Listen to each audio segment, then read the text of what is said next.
Bienvenue dans Contes éternels, où chaque histoire vous transporte au cœur de légendes anciennes, de récits intemporels et de mondes enchanteurs. Ouvrez le livre et laissez-vous emporter. Il y a bien longtemps, un jeune prince asiatique découvrit un serpent majestueux dans la forêt. Fasciné par ses écailles brillantes, le prince s'approcha doucement, sans crainte.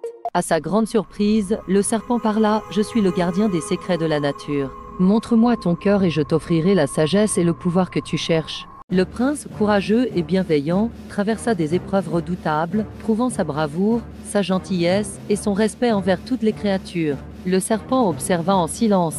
Ému par la pureté du prince, le serpent révéla sa vraie forme, un puissant dragon. « Tu as prouvé ta valeur, dit-il. Je te confie le pouvoir de protéger ton royaume et de guider ton peuple. » Le prince remercia le serpent dragon et une lumière éclatante l'entoura. Il retourna chez lui, empli de sagesse et d'une force nouvelle, prêt à devenir un roi juste et sage. Depuis ce jour, le prince fut connu comme le roi qui écouta les murmures de la nature, unissant hommes et créatures dans une paix éternelle. Il y a longtemps, vivait une belle princesse nommée Istakuat. Elle tomba éperdument amoureuse de Popocatépetl, un guerrier courageux prêt à tout pour gagner son cœur. Avant de pouvoir se marier, Popocatépetl partit en guerre, promettant de revenir victorieux. Mais des rumeurs de sa mort parvinrent à la princesse.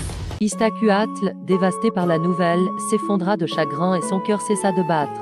Son amour pour Popocatépetl s'éteignit avec elle. Après de longs mois, Popocatépetl revint victorieux, impatient de retrouver sa bien-aimée. Mais en apprenant la mort d'Istakuatl, il fut frappé de douleur. Désespéré, il la porta jusqu'au sommet d'une montagne et s'agenouilla à ses côtés, jurant de veiller sur elle pour l'éternité. Les dieux, touchés par leur amour, les transformèrent en montagnes. Istakuatl repose en paix, tandis que Popocatépetl veille sur elle éternellement. Depuis ce jour, ces deux montagnes, l'une calme et l'autre toujours en éruption, témoignent de l'amour éternel entre la princesse et le guerrier. Il y a bien longtemps, dans un village lointain, se dressait un arbre majestueux, l'arbre des 1000 ans. Sa cime touchait le ciel, et ses racines plongeaient profondément dans la terre, abritant de nombreux secrets. On disait que cet arbre possédait une énergie ancienne. Chaque feuille portait la sagesse des siècles, et chaque branche murmurait les récits des âges passés. Ceux qui touchaient son écorce ressentaient un lien avec la nature. Un jour, des hommes avides arrivèrent, attirés par le pouvoir de l'arbre. Ils voulaient s'emparer de son essence pour obtenir richesse et puissance, sans se soucier de l'équilibre qu'il maintenait. Mais une jeune femme courageuse, guidée par l'esprit de l'arbre, se dressa contre eux. Elle offrit son énergie vitale pour protéger l'arbre, créant une barrière de lumière qui repoussa les envahisseurs. Depuis ce jour, l'arbre continue de veiller sur le village.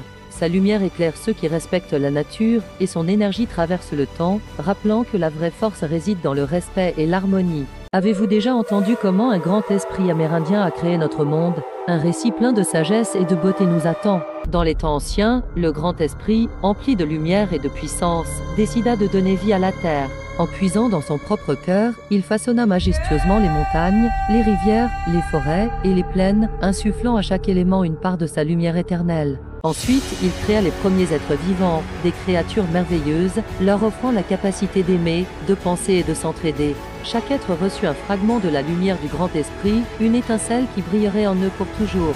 Cette lumière les reliait à la nature et au grand esprit.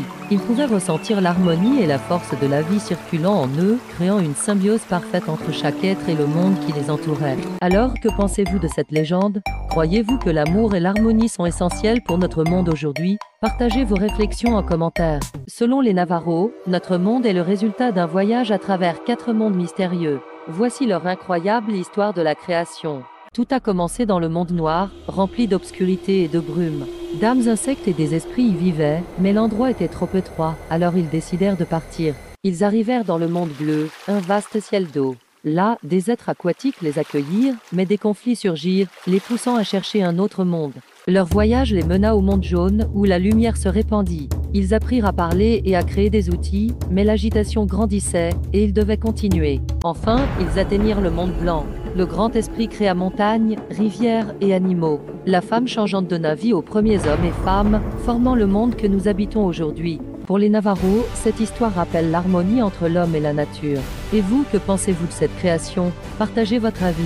Merci d'avoir voyagé avec nous à travers ces contes éternels. N'oubliez pas de vous abonner pour découvrir d'autres récits magiques et inspirants. À bientôt pour une nouvelle aventure.